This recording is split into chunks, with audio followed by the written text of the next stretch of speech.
Rita, I haven't heard from Melissa. I assume she's on her way. Okay. Is she coming to the town hall these days to do the meeting, or? Not, she didn't say tonight. Okay. I'll see if I can find her. All right, if you could, that would be great. Thank you.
Hi, Melissa. Hey, are you logging in? No, it's 5:30. Okay. Bye. For some reason, she thought it was 6. She'll be here in a second. Thanks. Why don't we wait? Everybody can be patient. Okay.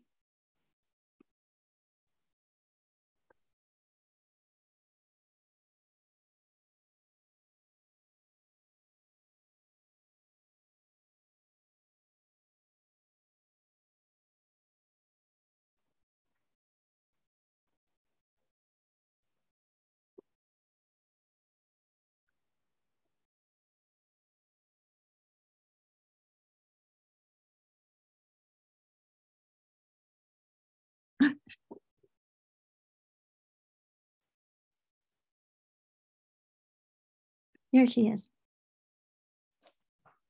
Okay.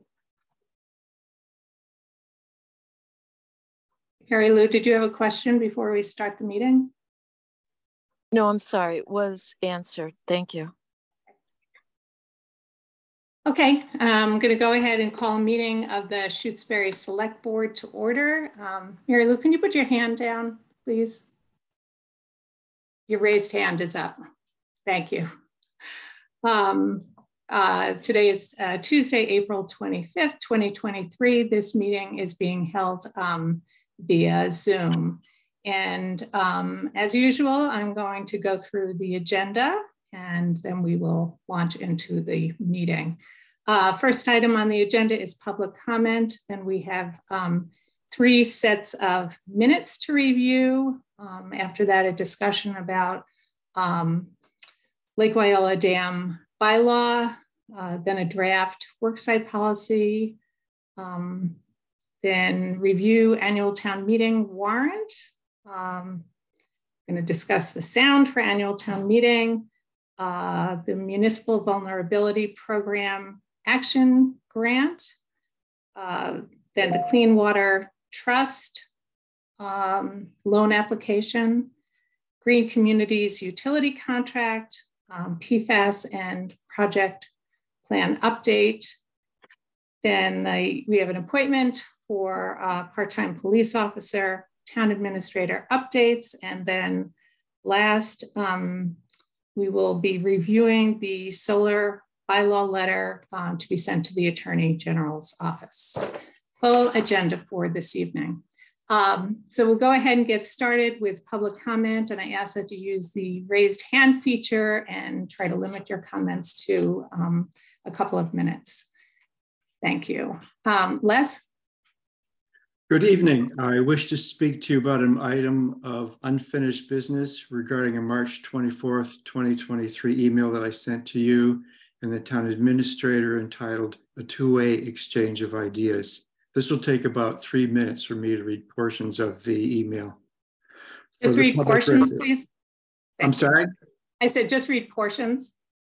Yes, that's what I am. I'm reading portions of the email that I sent to you. Okay. I'm writing to call you out on your misrepresentation and mischaracterization of an email that a longtime Shutesbury resident sent you on March 1st that you discussed at the March 21st Select Board meeting, and on your decision to dismiss the request and suggestions described by Ms. Diane Jacoby. That is, to engage in a two-way public exchange of ideas among Shutesbury residents. For your information, this resident, Diane Jacoby, has lived in town for over 35 years and has provided 25 years of service on town boards and as a town employee. This episode occurred under the vague and ambiguous agenda item, review of select board emails. Ms. Jacoby did not receive any advance notice that her email would be the subject of a select board discussion. She was not aware of it until afterward. I personally find this neglect unacceptable, unprofessional, and manipulative. Further, in the course of the meeting, the chairperson completely misrepresented the purpose and content of Ms. Jacoby's email. If you bother to read her email, she states, I request you take corrective action by creating and supporting opportunities and events to unite the community. My suggestion today is for the select board to immediately start holding public communication meetings. 2 hours monthly would be a good start. The sole agenda and purpose of these meetings would be exchange questions and answers with Shutesbury residents. This is not at all like public comment time at select board meetings. This is not a listening session or an informational forum. The communication meeting would be about having a conversation, a two-way exchange of ideas with people, getting to know them better, hearing and understanding problems, concerns, and solutions, providing answers in the moment whenever possible to build trust over time. Instead, the chairperson misrepresented and mischaracterized the email as requesting some sort of sessions, listening sessions. If you listen to the video recording, you can clearly see how this misrepresentation skewed and misled the subsequent select board discussion. Ultimately, the board decided to ignore much of the content of the email and summarily dismissed the request presented in Ms. Jacoby's email. The concluding statements of the chair, the people are allowed 5 minutes, but keep individual comments to 2 to 3, a public comment at the beginning of board meetings without any response on the part of the board, and can send emails to the board with or without any response by the board, or can voice their concerns and opinions at annual town meeting, in no way addresses the needs and concerns raised by Ms. Jacoby. The chair's concluding statements about being offended by the email are gregarious, given the aforementioned misrepresentations and mischaracterizations. I suggest that you read Ms. Jacoby's email and review the video recording of this segment of the board meeting, and that you apologize to Ms. Jacoby. Ms. Jacoby has not received any follow-up communication from the town administrator, as was instructed by the select board at the meeting. Thank you. Mary Lou?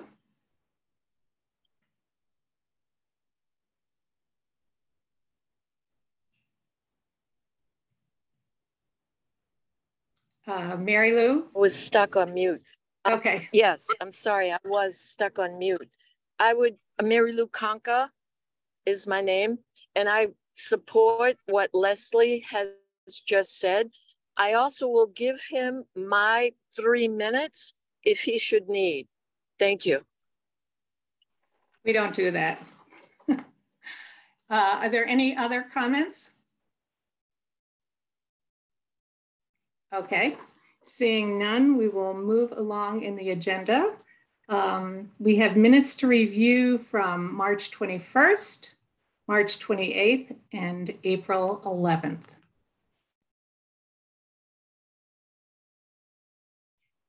So do I hear a motion to approve the minutes of March 21st? So moved. Second. Is there any discussion? Any additions, deletions? Okay, hearing none. All those in favor signify by saying aye. Did you just Aye. recall the vote? Okay, make me so Neil, aye. There was a little bit of reverb there. Sorry. Oh, okay. Sorry. All right.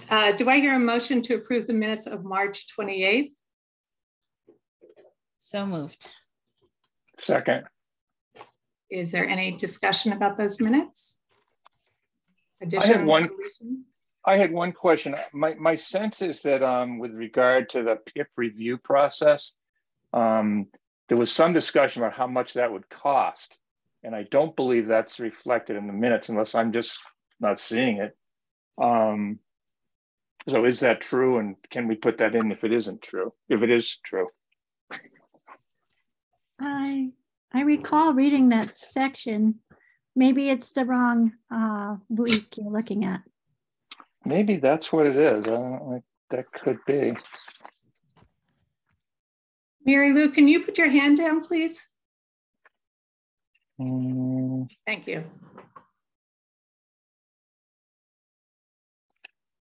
I don't see it anywhere, but I just could just be. Yeah, I don't recall which it was at that meeting. I thought it was at the 11th. I'm sorry, which one? We're talking about the 28th, March 28th. I think it was at the 11th. Eric, do you have the minutes from the 11th there? I do, and I don't see it there, but maybe I'm missing that too. I just could be missing it. I don't know. I don't, because I think it was part of the review of the whole PIP process that we sort of said, okay, well, it's going to cost a lot of money. I do remember having the discussion. I just don't recall which meeting it was. Right. So, well, I don't know where that puts us, but maybe you could make a motion just saying that if the mention of the dollar amount for PIPs as quoted by the chair of 35,000 is not in the minutes, to put it in the minutes. that would be fine. So do you want to make that motion? I'm trying to cut them back, but we need the essential stuff like you. Yeah. Would like in there. Let's see. I guess the motion would be. Let's see. What would the motion be? I move that. I move that we approve these minutes with the just the caveat that we should check and see if there was a discussion of the cost to the town of that committee, and if so, that be put in the minutes. Is there a second? Second. Okay. Any further discussion? And Eric, are you saying for whichever meeting? I guess, yeah. I mean, I guess I'd say that if it was the 11th, then I guess I'd put it in there. But I kind of think it was the 28th. I think it was. I just could be wrong about that.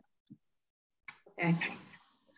All right. So a motion's been made and seconded to amend the minutes of March 28th to include the discussion about the cost of the PIP.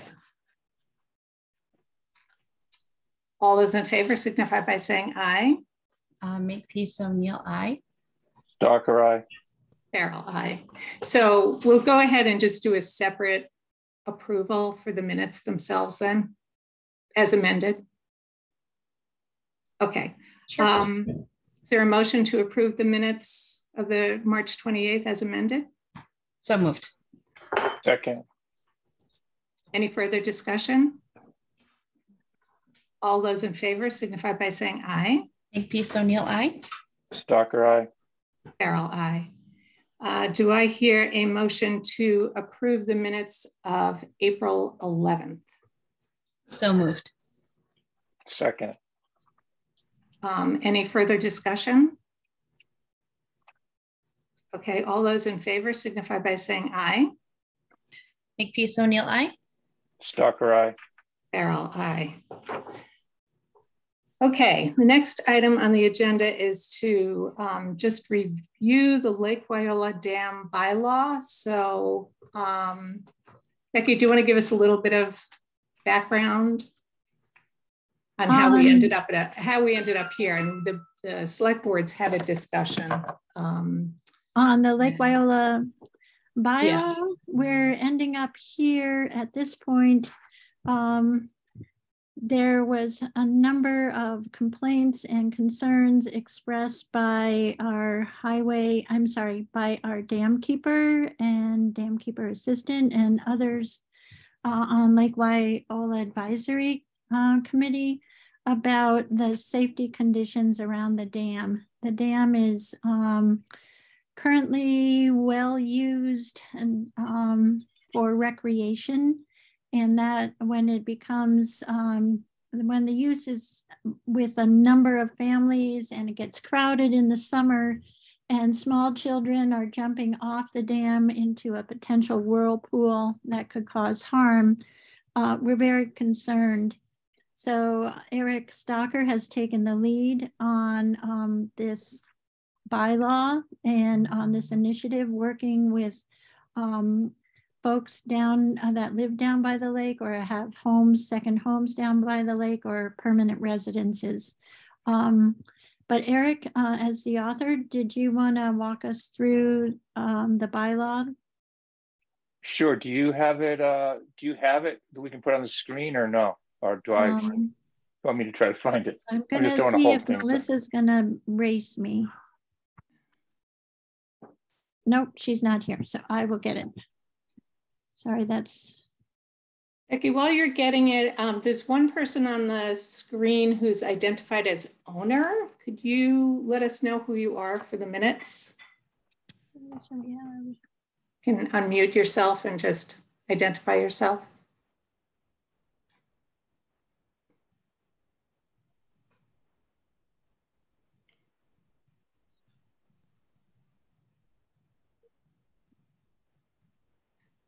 There you go. Hi, sorry. Can you hear me? Yeah. Just Hi, your name, Mike, please. It's Mike Stotts from 26 Lake Drive. Okay, Mike, your last name again? I'm sorry. Stotts, S-T-O-T-Z. Okay, great. Thank you, Mike. I don't know how owner showed up there, but I'll worry about it later. Okay. Oh, there you go. Your name's up there now. Thank you. Okay. We need it for the minutes, and in the past, we've had some problems with unidentified people. So I appreciate your. No problem whatsoever. Becky, was it in the I got it. okay. It wasn't. You beat me. Yay, that's a first. Can everyone see it? Nope. No, we see a very narrow screen.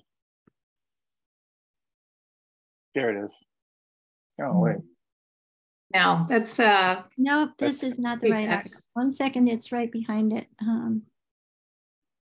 Too many bylaws or too many articles. Here we go. This is it. Sorry.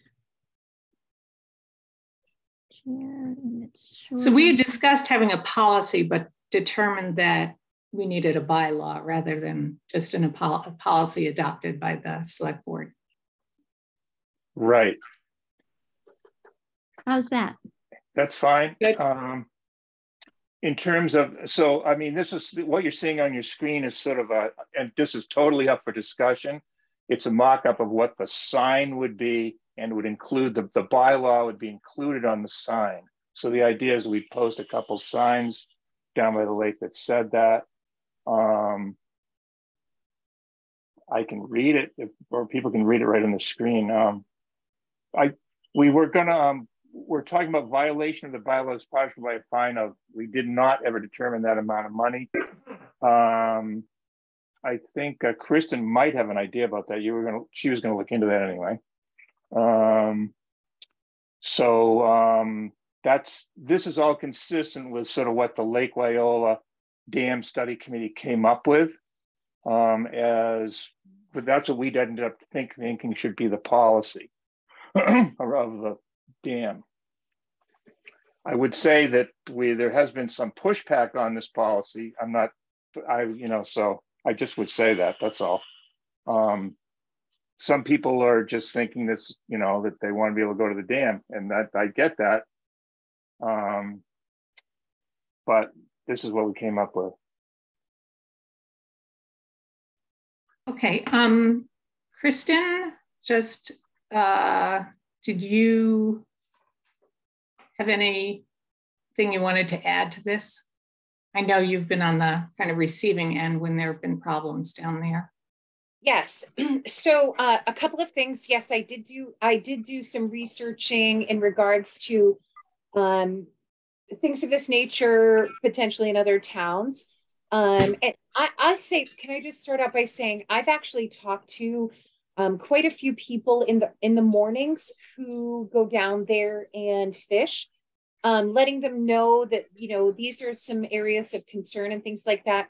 And I've gotten absolutely no pushback whatsoever.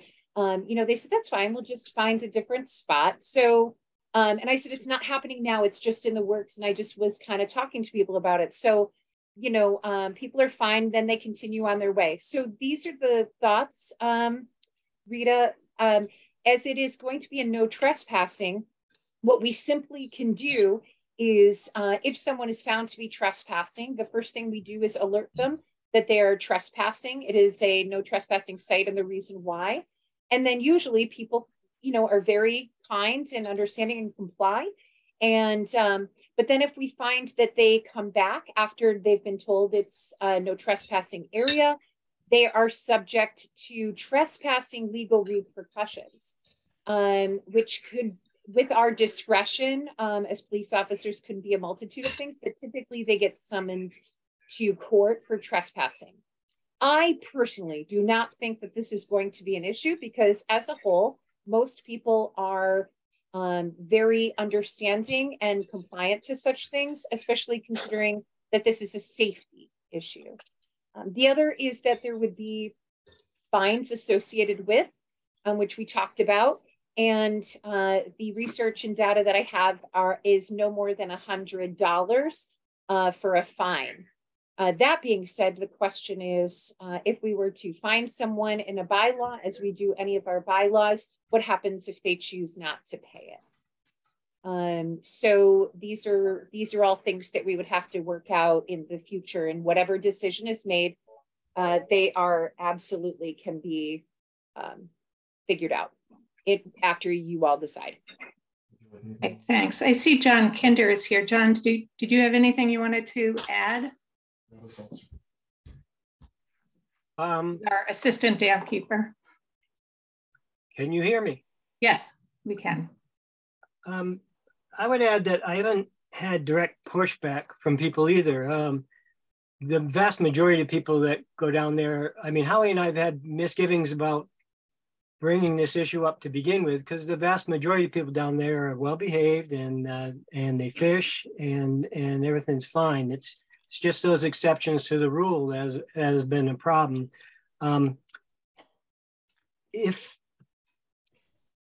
One thing I want to make note of is we recently had an inspection done on the dam, a structural inspection done by Morris Root. And within his report, he made note of people out there using the dam and how there is a possible fall hazard. And he actually, in this report on page 7, makes reference to regulations of the state of Massachusetts. And this is just a sentence, and I'm going to read it. And it says, the dam owner is reminded that the Dam Safety Regulation 302 CMR section 10.13 liability states that the owner, that's the town, shall be responsible and liable for damage to the property of others or injury to other persons, included but not limited to loss of life, resulting from the operation or failure or misoperation of a dam. That all came to light after the fact. What Howie and I were most concerned about was letting the people know, the select board know, that we have had to have a number of conversations with people that, and the first things out of our mouth is, I'm not the police, but perhaps you should know that your child is on the backside trying to rappel down the back of the dam or sitting on the back of the discharge, or that you shouldn't be swimming out in the area or blocking access to the gatehouse. There's a lot of nuisance, and that's not what this is about. We've dealt with nuisance forever, but when we start to see skateboards and bicycles and everything, we just thought we should bring it to the select board's attention, which is what we did. So the last thing I want to say is whatever the town decides, we would be fine with that. But if the town decided they weren't going to do anything, then we would turn it over to the police as to who's going to police the activity at the dam. Because I don't think Howie and I, even though we noticed, we don't have the authority and don't really want to be talking to those people who are misusing the dam. And I guess that's about all I have to say at this time. Thank you. I appreciate that. Do we need to, I know we're going to be voting at some point, not tonight, but at a future meeting on the entire warrant for annual town meeting. Do you want a separate, Becky, were you looking for a separate vote on this particular article, or was this just to acknowledge that? The select board hasn't seen it before, and if there's any edits that you all would like to make, it would be helpful to do that either now or after the meeting. If people want to share comments after they have a longer time to think about it. I think we talked about a $50 fine at one point. I don't know if the select board is comfortable with that. And I just had one concern on this second sentence. Only authorized personnel from the town are allowed to access this facility. I was thinking maybe we could just change the word, the sentence around to say only personnel authorized by the town, because, you know, people like Morris Root or a new consultant isn't from the town but needs to access the dam.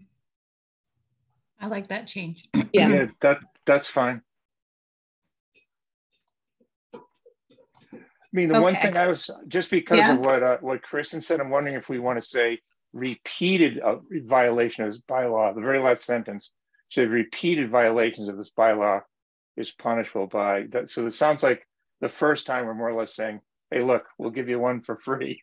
I don't know if we want to say that, and we don't have to get into that lengthy discussion about fines right now, but that's well, one thought I have.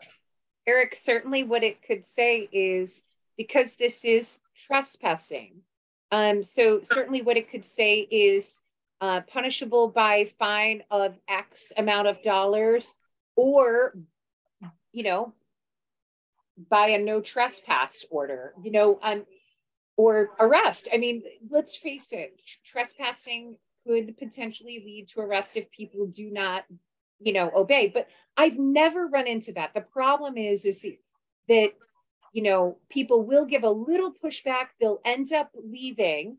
But when I explain to them, you know, you can't cook on here, you can't rappel off the dam. And I'm so glad that John brought that up.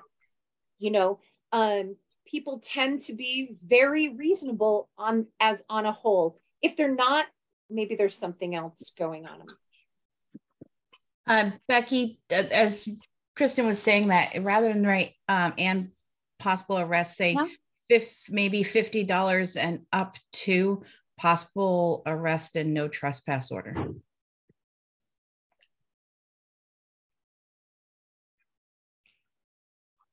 Maybe no trespass arrest. I don't know how that goes, Kristen, if there's an order that goes in legally for you guys. Melissa, I'm so sorry. I had to talk to one of the officers that just came in for something. Go ahead. Can you say that again? Yeah, is it the no trespass order and then arrest? Is there an order that goes into for you guys? Fine. Is there a legal? So it would be a verbal explanation. So this is the way that we like to do things. This is the way that I hold the department and how we like to do things. First, education. Okay, so just so you know, this area is not for public access as posted. This is why. And so now you know that this area cannot be trespassed. Okay. And so we're going to ask you to leave. In doing that, we usually get people's information. And if they choose not to give us the information, makes things a little bit more difficult, but we get their information. And then if it's a second go round, then we can discuss what should happen at the second go round. But there's no necessarily any formal delivery of paper when it's something that's a posted no trespass. Okay. Yeah. Did that help? Yeah. Okay. Do we need that language and up to possible arrest for trespassing? Or, I mean, this is the bylaw. I don't think we do, because the law has the definitives. So basically, it could be to extent $50 or extent of the law. Okay, that's good. No, that's better. Yeah. Yeah, good. Did you say fullest extent of the law? No, just extent of the law. She left off fullest.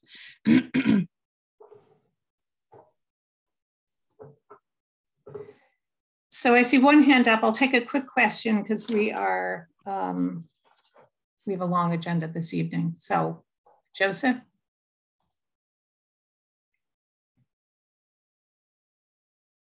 Can you hear me now? Yeah.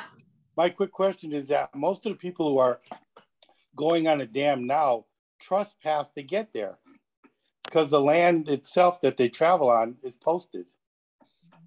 That's correct. And it's not town property. That's right. And I believe that the study committee talked about that, having some sort of better signage and some sort of chain link or whatever across the access points. Is that correct, Eric? Yeah, and I think the idea is also that hopefully we would negotiate with one of the abutters so that we would have the town would have access to that property legally. We do now because they let us do it out of the kindness of their heart. But the idea is that we'd formalize that more. That's not in this bylaw. That's an oh, by the way.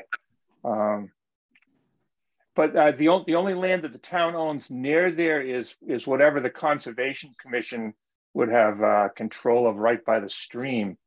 But no, you're right. You're absolutely right, Joseph. There is not access, legal access, generally speaking, to that without trespassing. So right now, the people that are going on a dam, if the homeowner they're trespassing just to get there. Correct. Just a thought. Yeah. So that's something we do need to follow up on. To have Kristen's hand, Rita. Yeah. Okay, Kristen, go ahead. Yes, just in regards to the homeowner and trespassing so far, I feel that the owners have just been so incredibly reasonable, but they have stated that they absolutely, don't want this, and liability, is a major concern. It's posted, and Joseph's right. People are still walking there. I did actually see someone, however, jump the guardrail and walk down the rockier portion up and around. So yeah, we definitely need to make sure we're addressing that. Okay. All right, so should we take a vote just on including this language in the warrant? Melissa, Eric, do you want to do that, or we can just agree?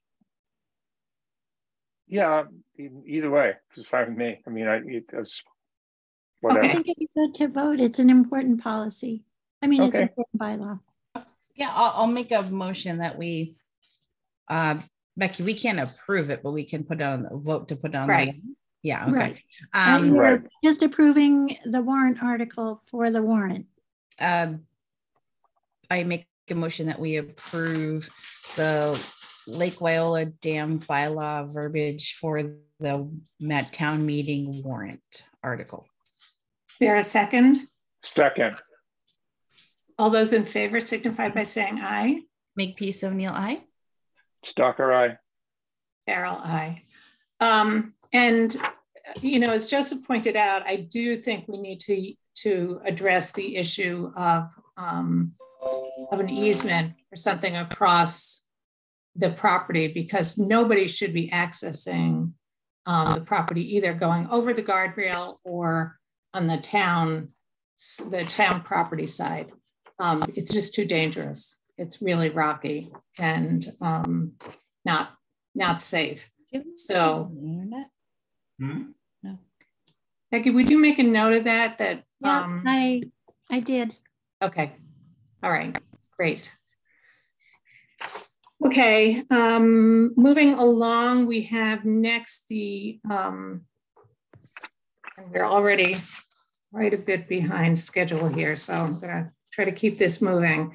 We have the draft worksite policy, and Melissa, I know you drafted this, and it said in the agenda that it's draft worksite policy for lot 032, but I assume that this is not just about lot 032. No, we'd kind of been talking about it as lot 032, okay. But we definitely can remove that verbiage from all of it. Okay. So I know a draft was circulated, and do you want to just give us a quick overview, and then let's see if there are questions. Okay, so it's draft 2, and there was a request to add a little bit more verbiage on it about and I see I have one of the numbers off. So to add a little bit more verbiage as far as behavior and such at the location, our work site location in town. So I went through and I made the edits from the last time, and I'm going to try to remember what those were. It was replacing a volunteer committee member, such town person, such as defined as a clerk of the works for, and I put that for a day because that could change at least initially until we have the work site, an active construction site, and that this person would coordinate on-site professional work and committee work and such on the day that would occur. The one thing that we did add was anyone can recognize a safety issue and have work stop until that is rectified or acknowledged and figured out. And that the machine operators have the ability to stop work if they feel that it's safe because they're the ones operating the machine. And that they tell their supervisor if the supervisor is on site was a change from the last time, if not the clerk of the works / on-site person for the day. The one thing that Becky and I had talked about was to add a more direct comment when it comes to the public being on site and the potential for making people feel unsafe and such. So I added verbiage. I'll read it quickly. It's not the best language. So if you guys, Rita and Becky and Eric, have better way to put this, let me know. I tried not to be too forceful with it. The select board gives permission for the clerk of the works / site point person to call and coordinate with the Shutesbury Police Department should a situation arise and escalate. If the select board feels that the work is being impeded or delayed, or people are made to feel unsafe, and to keep the project moving forward, we may need to involve tools available to us on a case-by-case basis. That was the language I put in there. So did you want me to go on? That's kind of the updates that I added. Any of it can be changed. It's only a draft. So, okay. Eric, did you have comments? Any comments? Yeah, I'm trying to, I don't, without seeing the whole thing on the screen here, is there a way to do that? Yeah, I can share it. Hold on one moment. Let me, got two screens going. So give me a second. I have it right here, Melissa. No, I got it. I just want to make sure I put up the right one, which I'm not going to. I'm going to do this one. There we go. Can everyone see that? Because I cannot see what you see. Yes, we can see it. Yeah. All right, Eric, what I was reading just now, and I noticed the numbers here are now out of order, is this part right here. The others were intermingled more. Again, it's all up for, oops, I'm sorry. It's all up for changing in draft. I might, and I will take out lot 32 to be town work sites. Maybe that's a better verbiage for that. Yeah, I think when we were talking about this, you know, obviously the biggest construction project, well, we have other construction projects coming up before even the library construction. We have the culvert. It's going to be done on some town-owned buildings. We have the school roof. So I just think as a matter of policy, it would be good to have a policy that applies to kind of all construction work that's going on. Just to add in a little bit, Rita, too, once the construction for the library starts in a large one like that starts, there is a site plan that's drawn up in that way that does fall under OSHA standards. So it's a little different there. Yeah. And do the OSHA standards then also, they have some of these elements in them about access and? Yeah, I'm thinking about, I mean, the one at my work site's about 80 pages long, and it goes through all of those things, including, you know, PPE, hard hats, that, I mean, it's very detailed, and it's a requirement of construction. So the engineers in the, it's not called construction manager, it's, Marianne, what is it called? You'll have to keep reminding me. It's not project manager. Huh? The clerk of the works? No, OPM. OPM will work to get it. Project manager. Thank you, Marianne. Yeah. That'll eventually stick, I promise.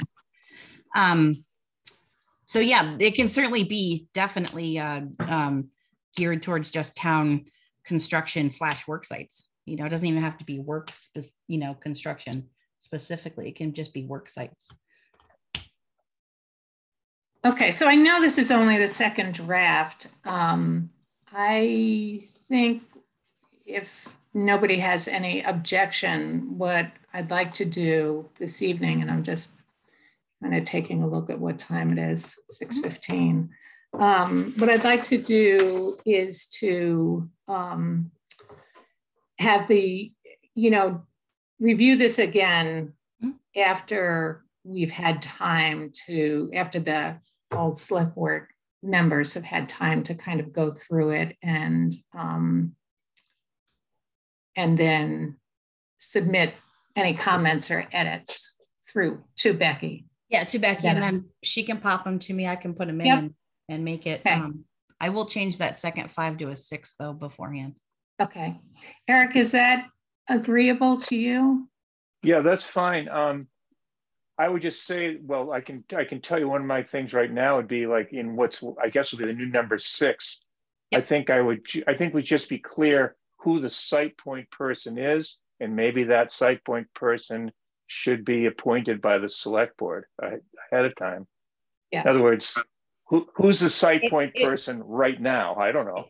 Well, it would be, so it depends on what work's being done, who might be the person. Like, you know, I can envision Marianne might do a lot of this with the library project. But for other projects, it might be, and on a daily basis, it could be someone different. Right. You know? And that should be, you know, it should be identified or kind of who those people would be. And it's either we do it through the select board, which is a little bit cumbersome, or we designate the town administrator as the person who is going to identify the clerk of the works. But yeah, so let's get comments in, edits, suggestions, and then take a look at this again at our next meeting. That's fine with me. Makes sense? Does too. Can you send us a copy of this so we can mess up? I did. I popped it to you. All right. Well, there you go. Perfect. Okay, great. Thanks, Melissa. You're welcome. I see a couple of hands, but we're moving on from this. So the next item on the agenda is to review the town meeting warrant. Becky, do you want to put it up? Yep. So as I understand it, we are not voting on the warrant tonight, but just taking like a broad brush look at the warrant. See if there's anything that people have questions about, want to identify for the next. I assume it's going to be at our next meeting that we will be voting on the warrant. Is that correct? Yep. So that's May 9th. 1 second, screen share.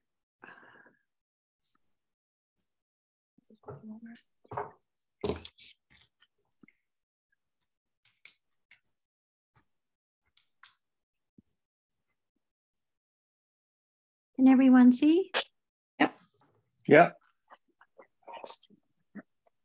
Okay. Rebecca, you don't need to go through each of the articles because we will be doing that at a subsequent meeting. But if there's anything in particular that you want to highlight for us that we need to be thinking about before the next meeting.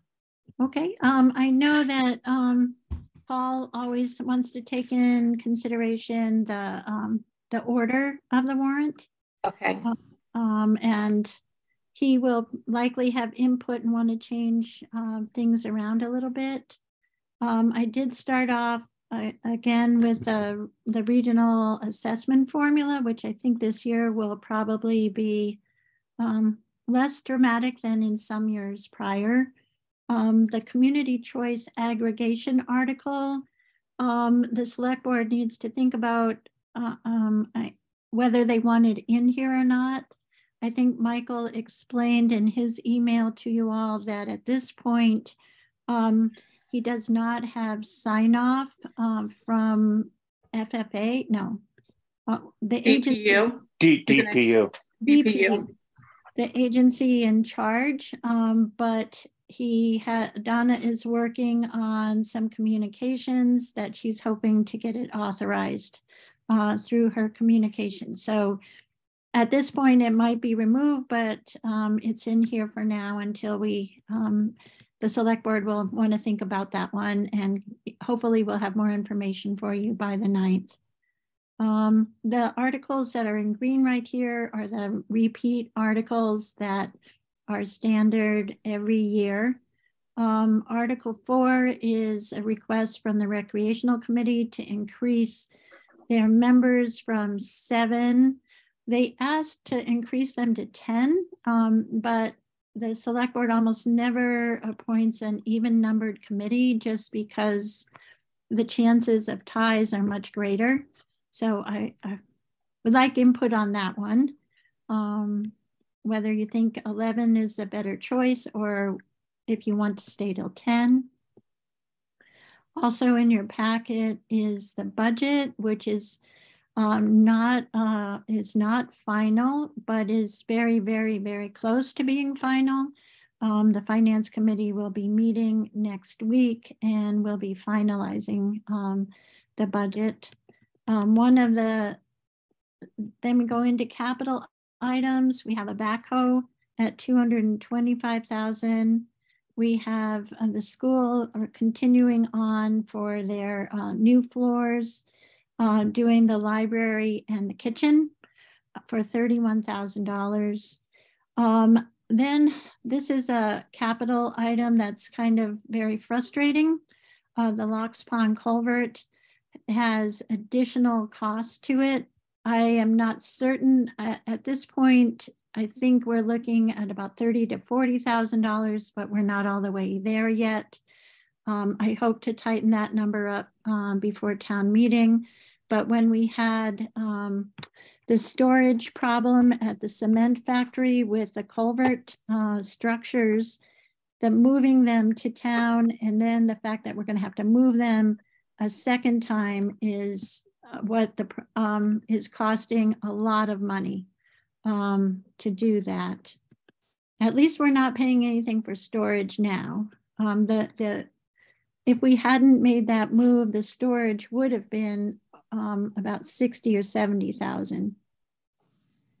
The next capital item is for completing the vote. I'm sorry. When we took the vote on the HVAC project, we took it ahead of the design. We did the design vote at the same time. We got it $200,000 passed at annual town meeting. And as the project took off, the bid came in over that amount. So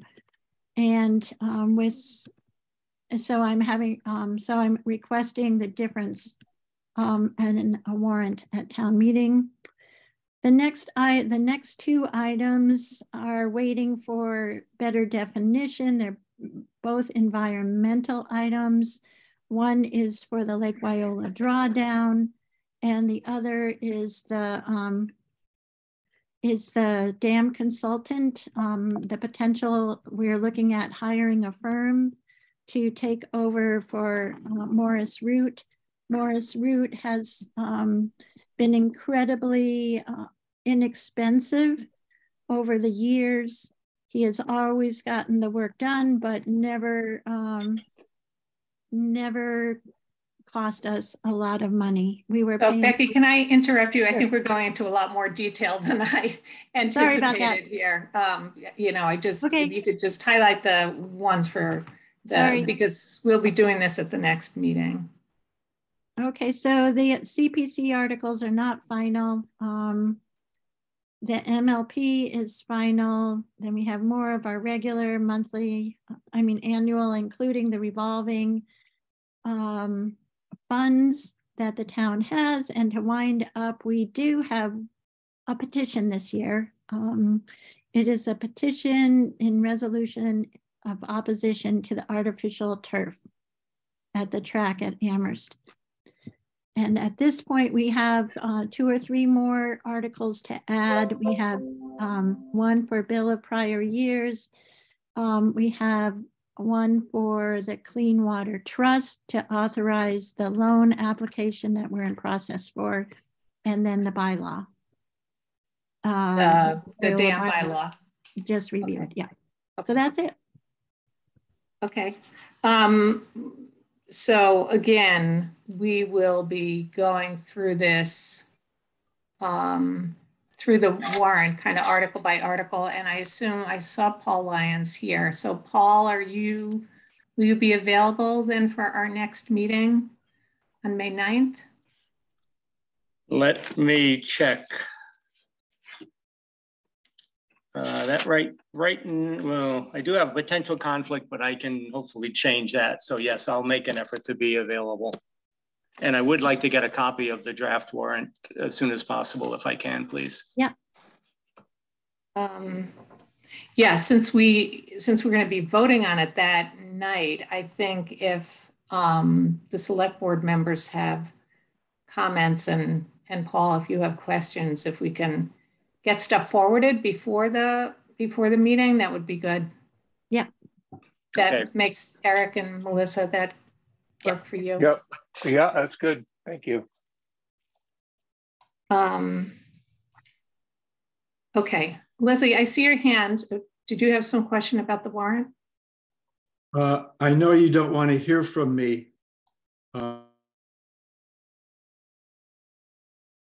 You solved that by putting yourself on mute. Okay. Okay, I'm helping you out by you're not wanting to hear from me. By muting yourself, okay. Okay, so I know you don't want to hear from me, but this is a question and clarification going back to the worksite policy. I recall you said something, you're going to post something for public comment. Could you be more clear about that? No, I didn't say that. That's not what I said. I said that comments could be, I mean, you're welcome to write comments, but this is in draft form. I asked that the select board members submit comments to the town administrator. Okay, so at this point in time, it's just for select board comments. Will you then be posting a draft for public comment? That's up to the select board, and we're not discussing it. We'll discuss it at our next meeting. All right. Okay, the next item on the agenda is the sound for annual town meeting. So Eric, that's your department, I believe. Okay. So you gave us a drawing. We're going to have sound, right? We will have sound, megaphones. I've heard a fair amount of few complaints anyway about people saying they couldn't hear last year's town meeting.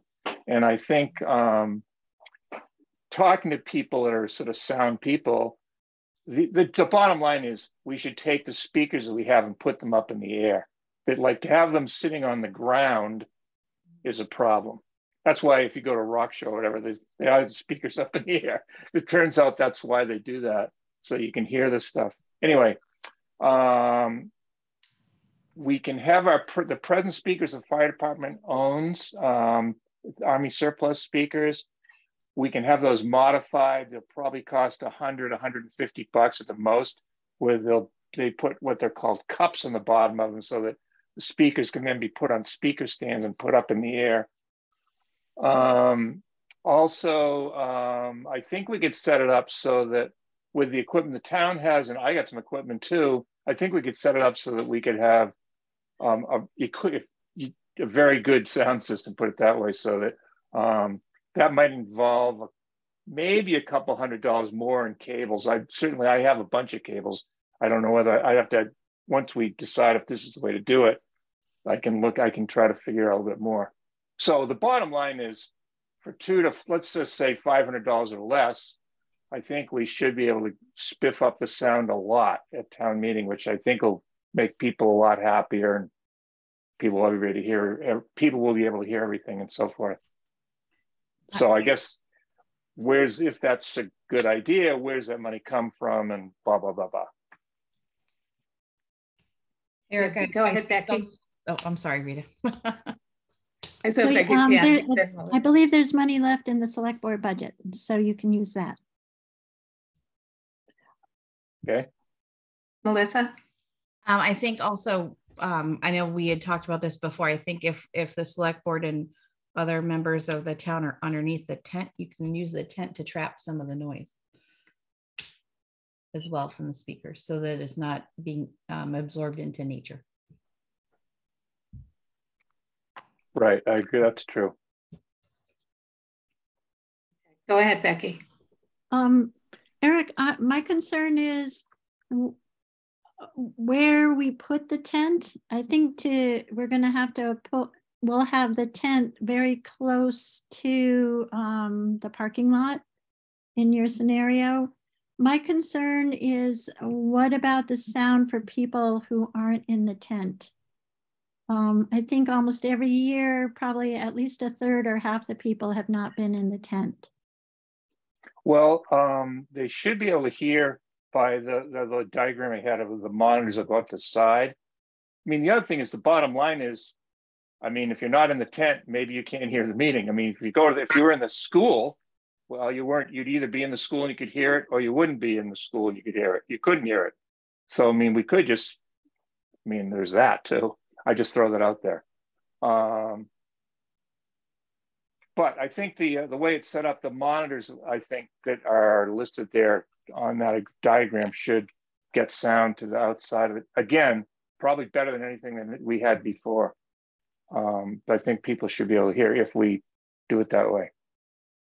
It seems like many people, I mean, the tent's going to fit a lot fewer people with all the tables and select board and moderator all, because there's a little bit of a distance. So we're going to probably lose at least a third of the tent. Are you still comfortable that we'll have enough seating under the tent?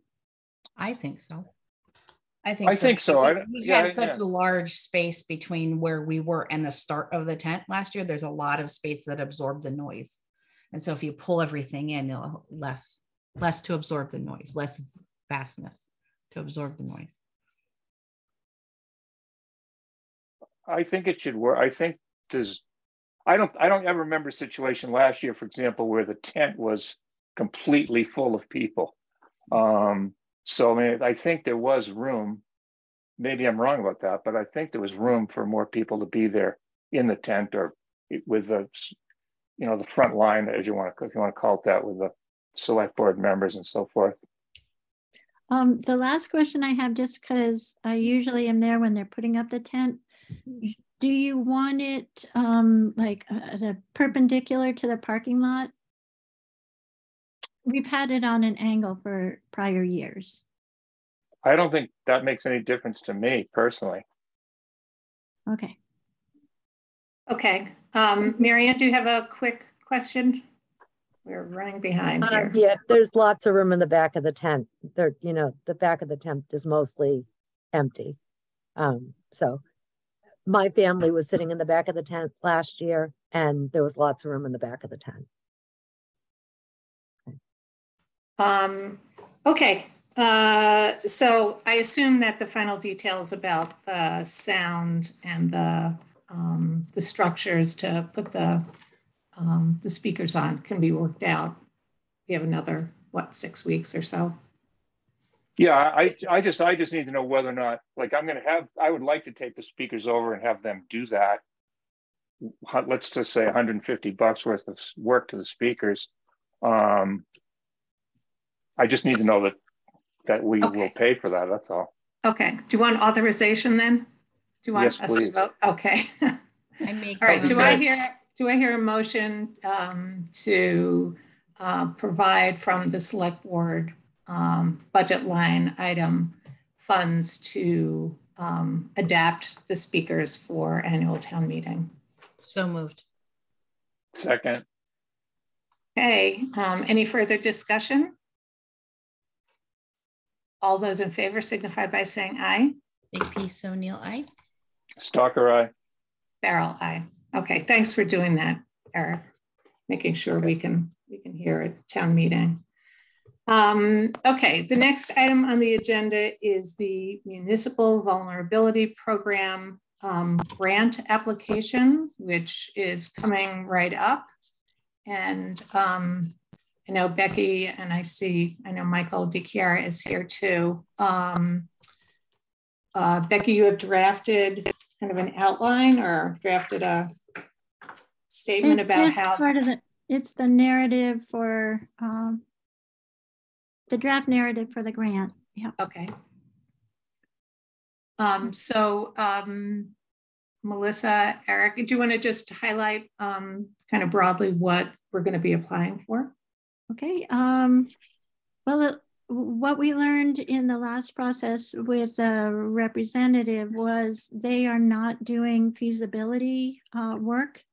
They won't do a study of what would be the best solar initiative, or the siting, or the type. So what we are approaching MVP with is the actual implementation.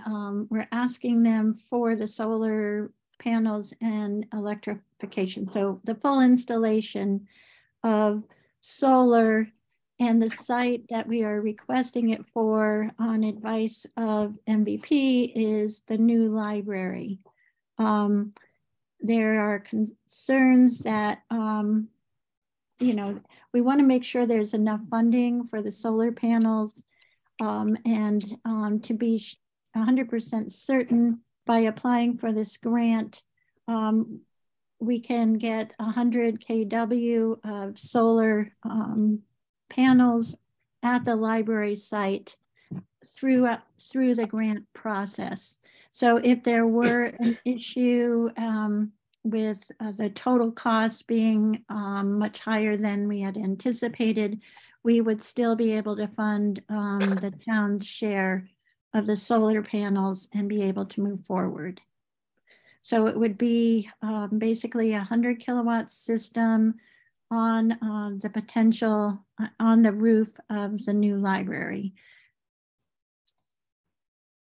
And this was previewed with the MVP staff?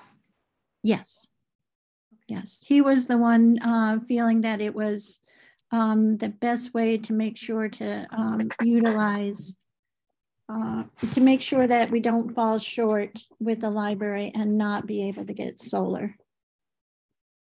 And is that enough solar to do the whole library? Just curiosity.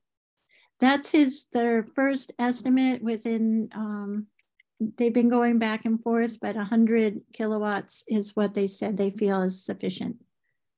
Cool. I think there's 3 different systems. One is rounding up to more than 100 and the other to 97, a little bit under. So which one they're going to go with isn't final. Matt has agreed he's going to reach out to their vendor and get me pricing so that I have all the information in detail for the grant, for the budget. The budget's very important in the MVP grants. Other questions, Eric or Melissa? Michael, DeCiara, do you have anything to add? You said no. I think Becky's got it all covered. From the energy, anything from the Energy Committee as the chair of the Energy Committee? No, I mean, I think Becky, we had 2 discussions of the ideas that the select board approved, you know, the stormwater conduit question and then the solar. We had initially suggested that the 5 municipal buildings would do a study to figure out how to get net zero. What Andrew at MVP basically said was that they're no longer funding studies because what they find is that a town will get a study and then you go forward to an installer and they say you have to do it all over again because they don't trust what the study said.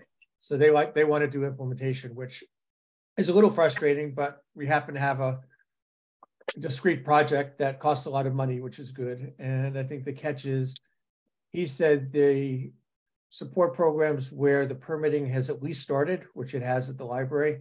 So it seems like the confluence of facts make this a no-brainer. And it's great that, you know, we've got the library architects on board so we can get specifics, which is another thing the MVP likes. And ironically, if you don't have a plan, you don't have this stuff, but we're fortunate enough to have the information. So I think it makes sense. Okay, thanks, Michael. Thank you, Michael. All right, Becky, that application is due before our next meeting, is that correct? Yep, it's due on the 4th of May. So, and will you need a sign off from the select board? Could we, could we arrange that Rita review even for your,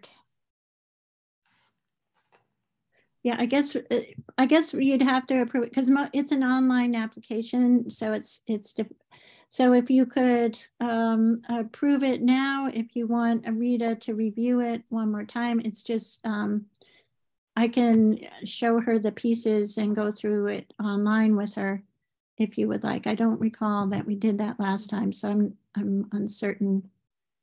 Yeah, I'm just wondering if there's an authorization that there's a vote needed by the select board to authorize me as signator. Or We've done that before, Becky, in the past.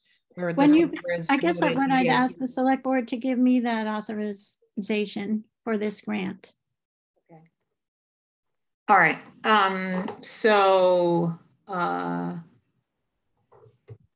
What should this motion be? To authorize the submittal of the grant and authorize, if needed, the signature of the chair on the grant application. Will that cover all the bases here? I think so. I know Green Communities always wants the chair's sign off, but I just looked through, because it's an online application, maybe that's why they don't have it here. I think we could do that, Rita. Authorize or approve the grant, and then authorize the chair to sign for the select board if necessary. Yeah. Okay. All right. So is that a motion, Melissa? Yes. Okay. So Melissa has moved that to approve the submission of the Municipal Vulnerability Program grant and to authorize, as necessary, the signature by the select board chair. Second. Is there a second? Okay. Any further discussion? Okay. All those in favor signify by saying aye. Makepeace O'Neill, aye. Stalker, aye. Carol, aye. Okay. Next item on the agenda is the Clean Water Trust. And if you're just joining us, I apologize. We are about 20 minutes behind schedule here, so try to keep it moving. So Becky, do you want to just, I know this is going to be an article in the annual town meeting warrant. And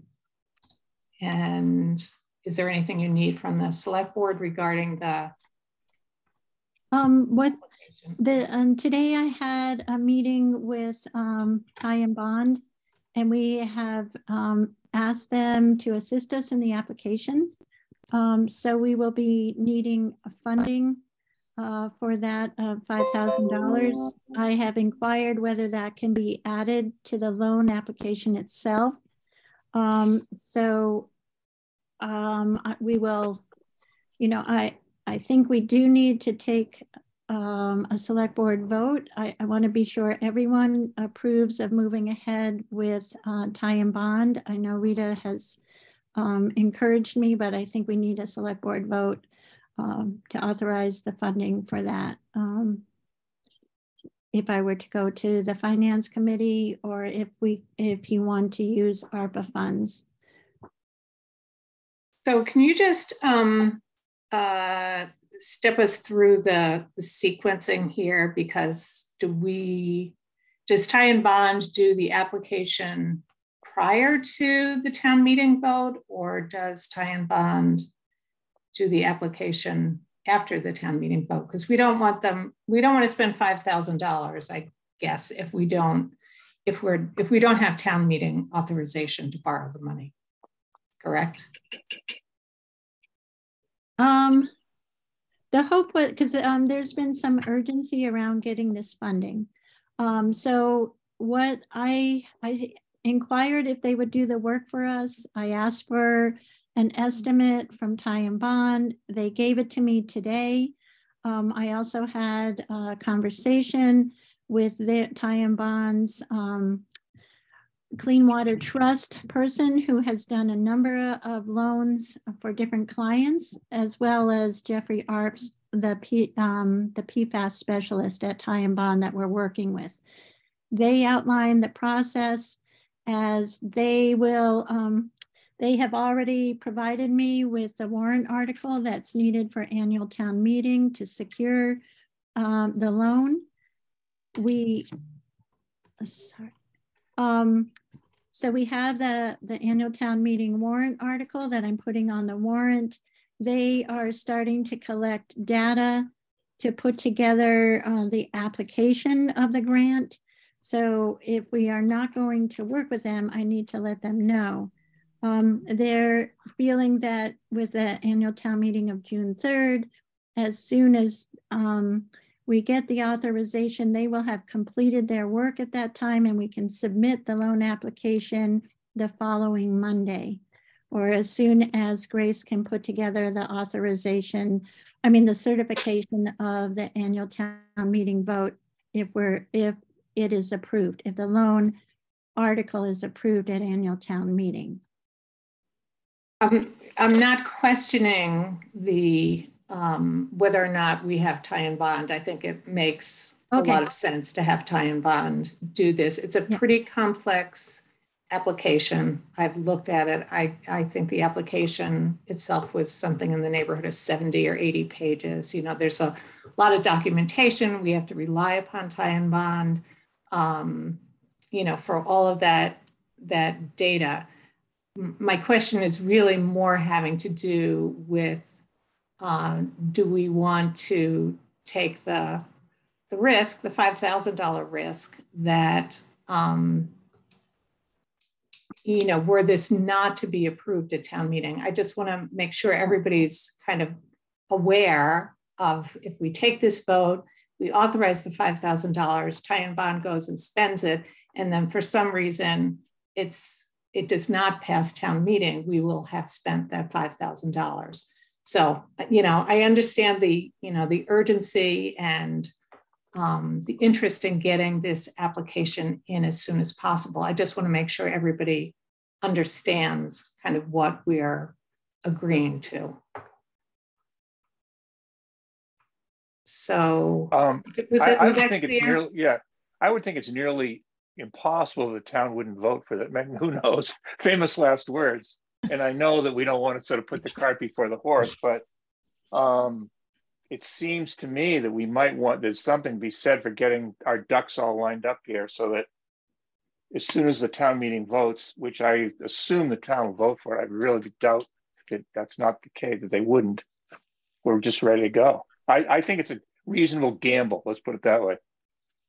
Okay, thanks, Eric. Melissa? Yeah, I agree with Eric.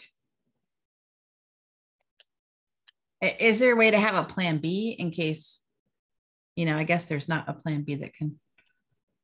There's no real plan B. I mean, this is kind of our shot. I mean, if it doesn't pass town meeting, yeah. Plan B. Yeah. for the funding, but I don't know that we can, so. Jill, did you have a question? Yeah, what is the loan amount that's going before the town? What is the amount? Yep. That is a factor. It's under discussion. I've reached out to find out if it is limited to the 136 that is requested in our letter, which is recorded what town meeting already supported, or if we can go, or if it can be more than that amount, if looking to the next 6 months, because what town meeting approved was for 6 months of funding for PFAS, the 136,000. So the question is whether we can get more loan amount to go further into the year, or if we want to go further. So that's that. But right now, 136 is the number we're working with. But that's already been approved. So I was asking, what will you be asking the town to vote on? What is the amount, the additional amount? $136,000 unless the figure is increased. I thought that's what you were saying, that it's already been approved, 136. That's correct. And what the 136 was coming out of free cash, I believe. And rather than using free cash, we have been determined eligible to get a 0% interest loan for $136,000 with a strong likelihood that part of that loan would be forgiven. And the loan is a 20-year loan. So as opposed to spending upfront the $136,000, we borrow it, it's paid for. That money is not taken out of free cash, and the loan is paid for over a period of 20 years. So the PFAS cleanup is only costing $136,000? So no, this is just to cover the tie-in bond costs. And I'm sorry, we really have to move on. So you're looking for a vote for the $5,000, is that correct? I just want support for, because you can't finance it. I just want approval. Because I'll have to go to finance committee. I might come back for ARPA if that seems the best path. So I just want support for the 5,000. Okay. All right. But we're not actually allocating the 5,000 tonight. Okay. All right. So do I hear a motion to support the use of $5,000 in yet to be identified town funds to pay for the application for the Clean Water Trust loan? So moved. Second. Okay, is there any further discussion? Okay, all those in favor signify by saying aye. Makepeace O'Neill, aye. Stalker, aye. Farrell, aye. Okay. Green Communities Utility Contract. Becky, that's... Yes. And so this is just a contract that we need to sign. I'm sorry, I had trouble with the scanner. It's just the summary sheet of about 200 or 300 pages of details saying what National Grid's incentive package will be. And this is to be signed by the chair of the select board to authorize that funding, which will give a net cost to Shutesbury of $170,661, which will be fully funded by the Green Communities grant that we have received. There will be, they did a list of annual cost savings to be created by the work, which they estimate to be $11,527.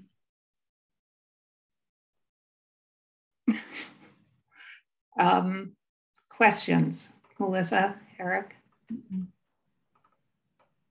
What was that number again, Becky? I didn't catch. The Green Community Grant is for $176,000. This is just a contract with the subcontractors that will be performing the work that was detailed by National Grid in their reports to the Green Communities. For all the weatherization pieces for the 5 town buildings and the lighting at the elementary school, which is the most expensive piece at just under $100,000. So this isn't committing us to spend the money, it's rather just agreeing to the grant amount. Is that right? Yes. Yes. Other questions? And this is a contract with Energy Conservation, who is doing the work for a Green Community. Well, for both of us. They're like a subcontractor. They work for the folks that apply for Green Communities funding. And it's just that we're agreeing to them using this money to do the... Yeah, okay. That we will, and they get paid through the incentive amount that National Grid builds into this project. So they'll pay them the National Grid incentive, and we get, and then, so the cost to the town will be $0, and they will do all the work. All right, do I hear a motion to approve the Green Communities utility contract? So moved. Second. All right, any further discussion? All those in favor signify by saying aye. Makepeace O'Neill, aye. Stalker, aye. Carol, aye. Okay, PFAS update. We have installed 3 more units, more poets. So we're up to about 14 poets in town. I am awaiting another extension of the map as 3 houses along Pelham Hill Road tested positive. And so we now will be extending our circle of responsibility, as well as reviewing all the data to really figure out what's going on here. I know Jeffrey's very concerned that the numbers keep creeping down the road and we're not sure of the cause. So that's where we stand at the moment. I this week provided bottled water and dispensers to 2 of the people who were just identified as needing filters. There's a process of about 3 weeks for us to get the filters in and then come back and retest after the filters are installed. So it could be up to a month after people learn they need a filter to they actually, till we can verify for them that the filter is working. So I've distributed 2 to those folks. I've had a number of people decline, saying that the water is not necessary for just such a short time, but we're doing a DEP wanted to be sure that people were at least offered the water. So we now have quite a bit of water stored downstairs, and we are having people pick up dispensing units and water here at Town Hall if they need it, that have been identified through our PFAS process. And how many more, so you go out, how many more feet once there's a positive? They go 500 feet from the last positive reading. And have those houses been identified yet? No, I don't have that map yet. We just learned on Friday where the last, we just got the lab reports in on Friday for the last 5 homes. Other questions, Eric? Melissa? I have no questions. So is it expected that tie-in bond is all of tie-in bonds work covered under our current allocation of funds? And is that why you were thinking about whether or not we need more debt for PFAS? I'm thinking about that because I don't know how far out we're going to end up going. Because we, you know, the initial funding, even though 136 is a huge amount of money, was just to get us really through the first 6 months. There should be declining positive results as we go out farther. I still have, I think 1, 2, 3 homes we haven't tested yet from the old, you know, from the circles that we've been working from on the maps, but we don't know where it's going to go. So I'm going to try to do an evaluation of that so we can get a good projection of how much money we might be needing in the next 6 months. Listen, Eric, I'm not sure how you feel. I'm thinking that it would be good at some point, maybe not the next meeting, but the one after that, to have a report from tie-in bond so that the select board can understand, you know, from their perspective. And they are the, you know, have a lot of PFAS expertise. So sure, that's a good idea. I agree, that's a great idea. So if you could talk to them about that, Becky. I don't think our next meeting will make sense because we'll be doing the warrant, but maybe if we can do the meeting after that. Okay. And the other thing I've located and I'm preparing to get up online is I found that Jeffrey himself had done a PowerPoint for just to explain PFAS to people, and it's well done. I'm putting that up on the website as well as the state task force report on PFAS that came out in 2022. No, I'm sorry, it was, yeah, in April of 22. And Jeffrey was also an author of that. So those two things are new pieces that are going up that are very helpful. And I believe, and I see Gail here, that Gail Fleischaker was setting up sort of a separate page for PFAS. Is that correct, Gail? If you're there? She might not be listening. Okay. Becky had asked me originally to set up those documents. And what occurred later was that the documents themselves, you have to get into it and then you jump directly into minutia and detail. So I had suggested that we have basically an introductory paragraph for that page. When did the standards come up? When did these things happen in our class? And I have handed that on to Becky, who wants to get that checked by the LSP. And then we would have the document, an introduction to the history, the documents themselves. And we've also suggested basically a glossary for all the alphabet T's that is referred to in these various documents, so that you don't get lost in the documents with the legalese and the alphabet T's. There's 26 different PFAS compounds, and someone like Jeff rattles them off constantly. Right. So that's the alphabet T's. Right. Okay. All right. Well, thank you for working on that, Gail. And yeah, let's plan on, we can talk about that, Becky, about what meeting is best, but I would like to hear from Ty and Bond.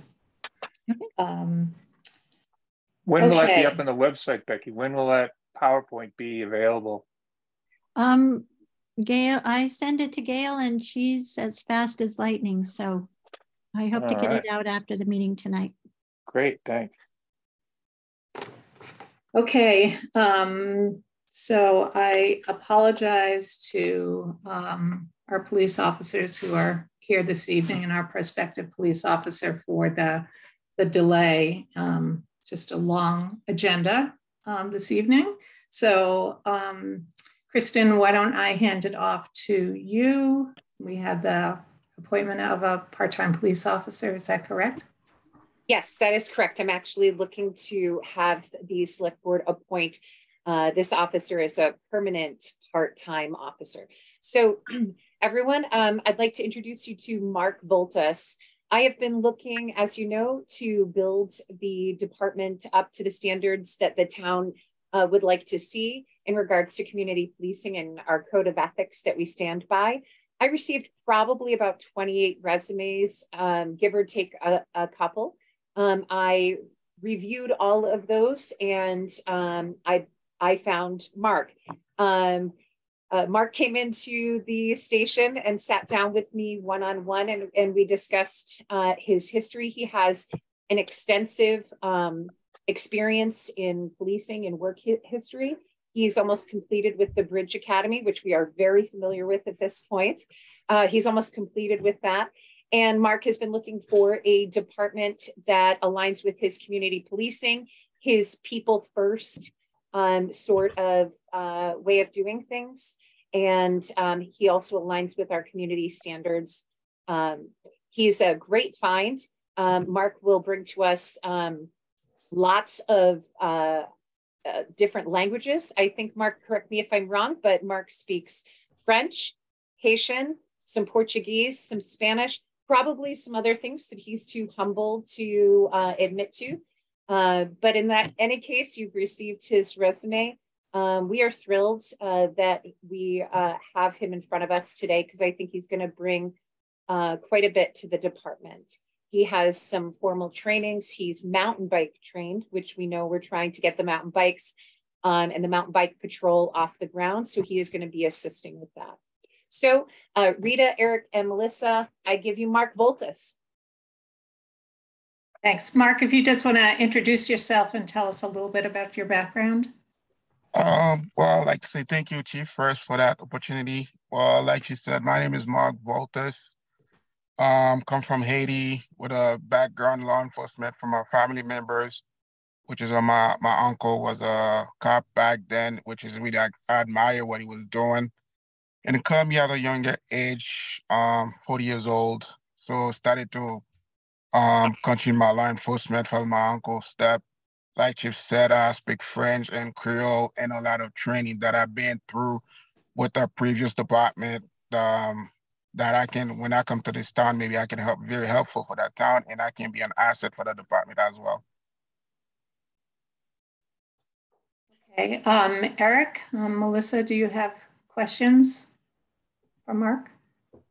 No, I was on the committee I don't think you mentioned that, Kristen, but there was an interviewing process that Mark was there at, obviously, and I was on that committee, and he passed with flying colors. Let's just put it that way. Thank you, sir. Melissa, any questions? No, well, there is one. I know Chief touched on this, but can you give us the reason you like to work in a small town versus a larger town, that you'd like to work in a small town? First off, it's not really about a big or bigger town, because I'm from Boston, leave Boston all my life. You just like a first come, first serve. Well, Chief, give me that chance to work for that town. So I'm gonna take it, and I'm not gonna let that pass me this time, because you have to crawl before you start walking. So actually a big opportunity for me. I would like to say, Chief, thank you for that. Okay.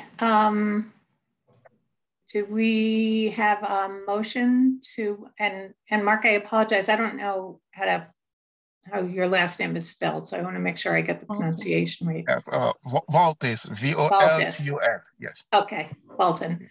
Do I hear a motion to appoint Baltas as a permanent part-time police officer? So moved. Second. Okay, any further discussion or questions?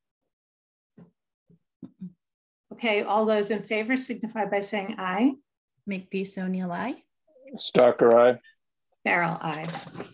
Thank you, good to have you on board, and sorry for the making you sit through all of this, but you got to know a little bit about the town. Yeah, thank you so much, thank you. Okay. Thank you. Thank you to the select board and to the residents of this town that we love so much. We can't wait to be introducing Mark to you. Thanks, Kristen. Town administrator updates. And then I promise we're going to get to the solar letter. I'm going to keep this brief. It's been very, very busy with public in and out. I know the world is very excited that they'll all be able to pick up their trash bags at the school on Saturday, and which will bring a little bit of relief to town hall during our busy time. The one event I want to tell you about is first thing Monday morning, we were alerted that a culvert head wall collapsed near Fisk Brook at Lake Wyola. The highway super and I contacted the Concom chair immediately, and we are working through the emergency permitting, but the work was done that day. And it's wonderful to have a team that can address issues quickly and keep our town safe. Okay, thanks, Becky. So last but not least, we have before us a letter that I can take absolutely no credit for. Never in my life have I signed a 12-page letter.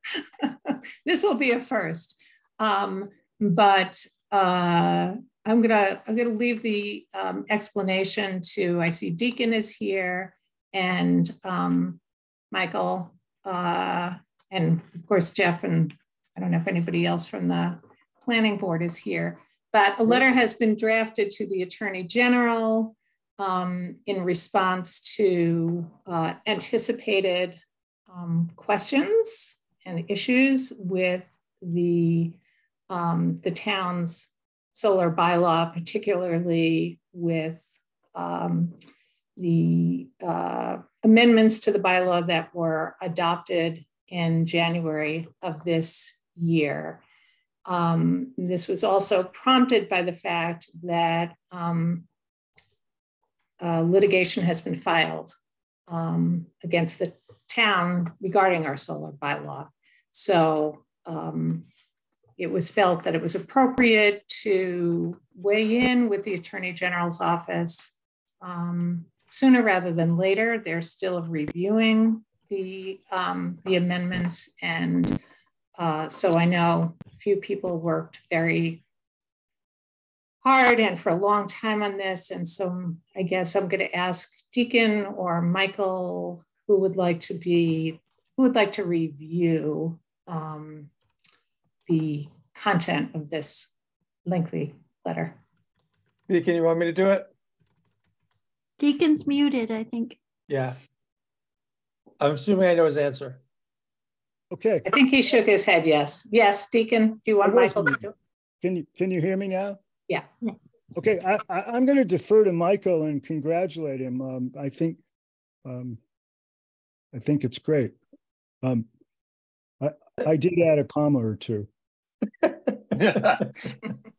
Thank you, Deacon. So the planning board approved it yesterday, but just to sort of pick up where Rita left off. So if you all remember, in January, we approved a new updated solar bylaw, and that had to get sent to the Attorney General.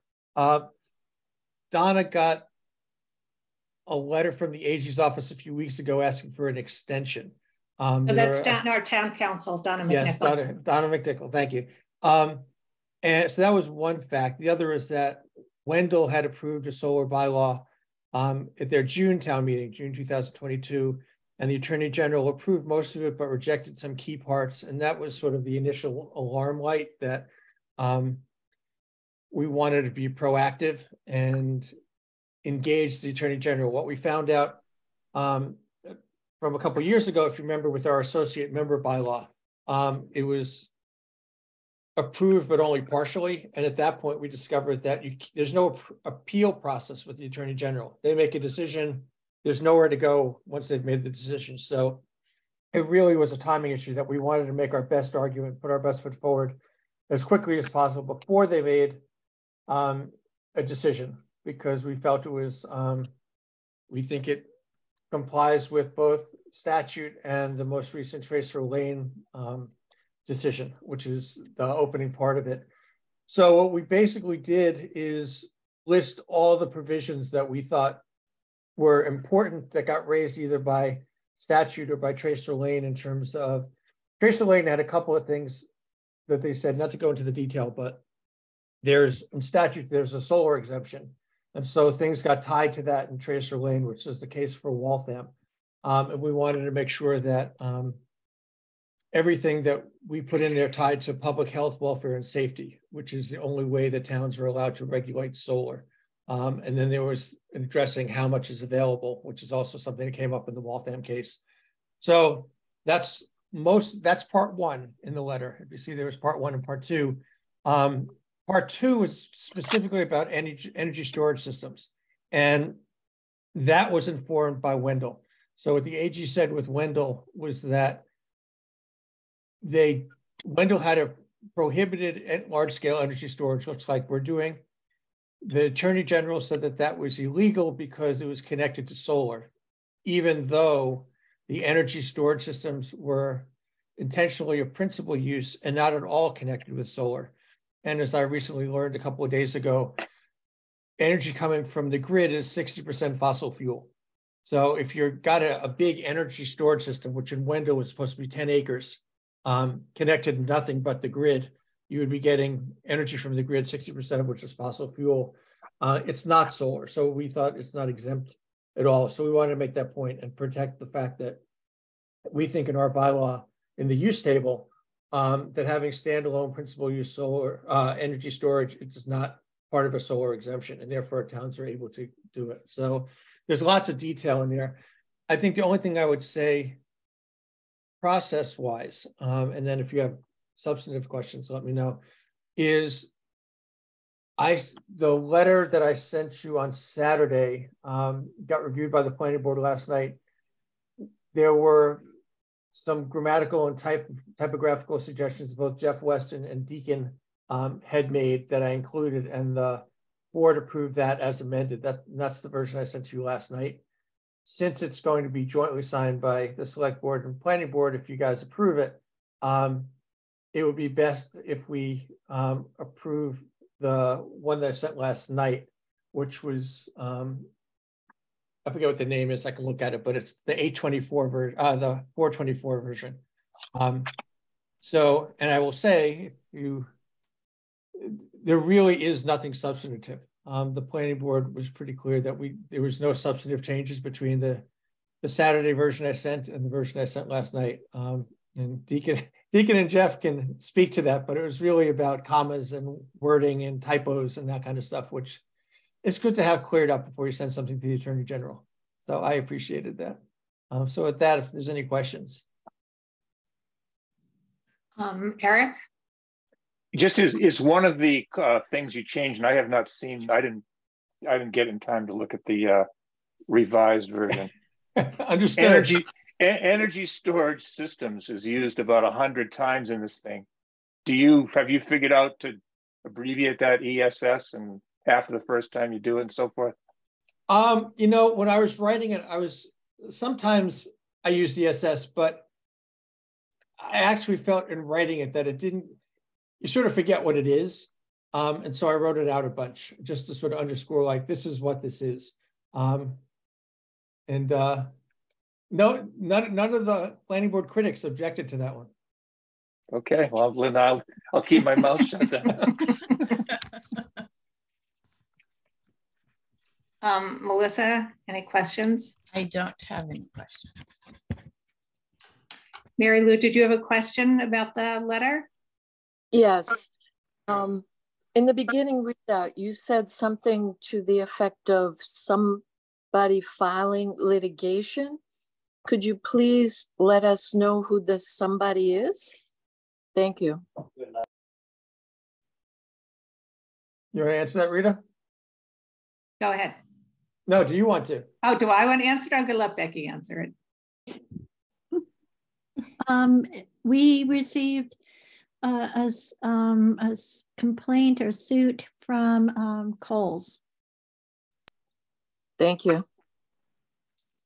Yeah, and the connective tissue between the complaint and this letter is that we want to make sure that the solar bylaw that got passed in town, the most updated version, is upheld. And that's the one we're working from. Okay. Any other questions? So just a comment. I did read the entire letter. Thank you. Thank you. I read the entire first. I did too. Good. You get a star.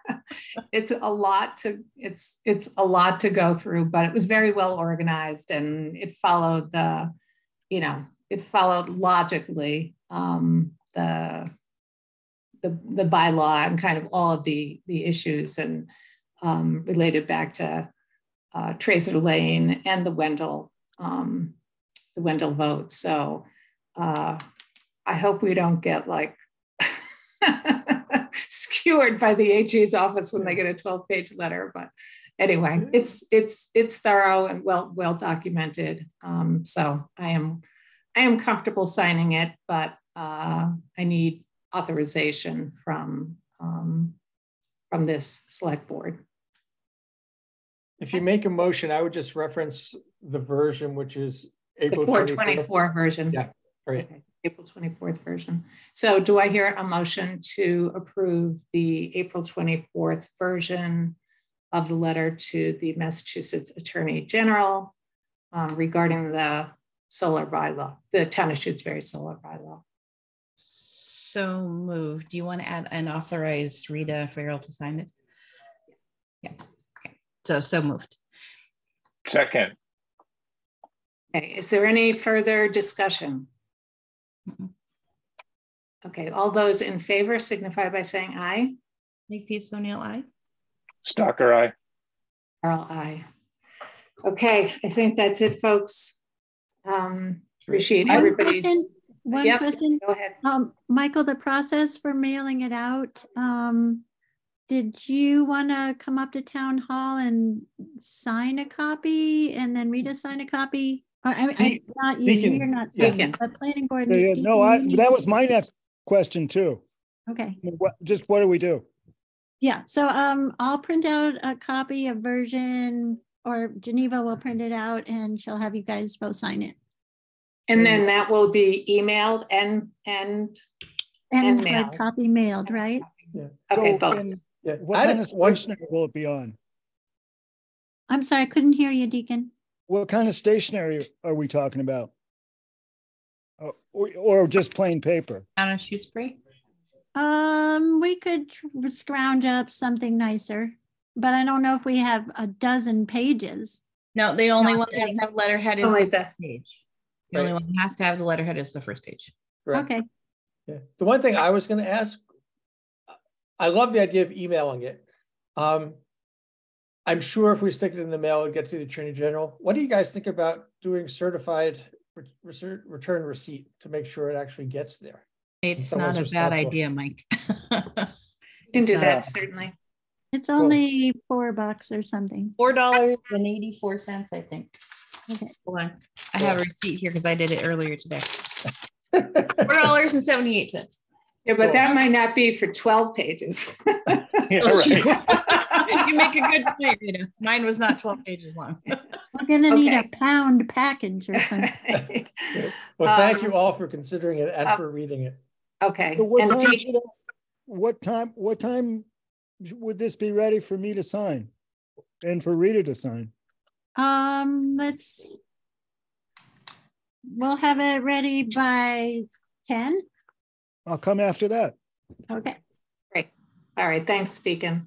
Thank and thank you everybody for your patience sticking through. So do I hear a motion to adjourn this meeting?